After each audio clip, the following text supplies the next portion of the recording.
Guangzhou, a retreat for China's emperors over the centuries, and now home to a new kind of empire. This is the headquarters of the Wahaha soft drinks business.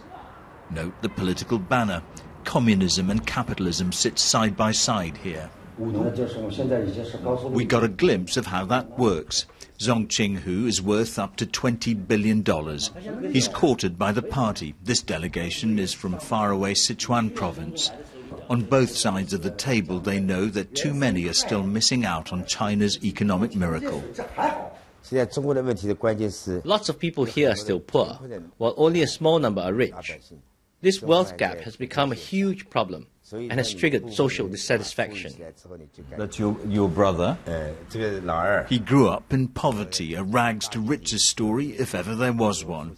His first business was selling ice lollies from a bike 25 years ago. Even now, he eats in the staff canteen and says he lives on $20 a day. I spend less than my workers. I believe in a simple life. I give money to charity. So even though I'm rich, I wouldn't be hated for it. The rich should earn respect. But it turns out the frugality gene doesn't run in the family. We were told the Lamborghini outside belongs to his daughter. The company has 66 factories across the country. This line alone produces 30,000 bottles of milky tea every hour. Successful as Mr. Zong is, his business empire epitomizes China's mass production model of economic growth. But there are limits to that. There'll always be someone or somewhere trying to compete on cost. So now there are calls for China to get creative. Vega Wang is starting from scratch, relying on her parents and a rich patron.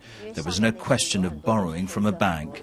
She set up her designer label after 3 years training at St. Martin's in London. A government that's good at spotting the large investment project seems less adept when it comes to nurturing creative talent like hers.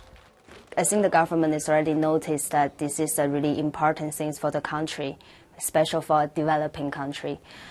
But I think it takes time for them to understand or maybe to find the people who really work on this part.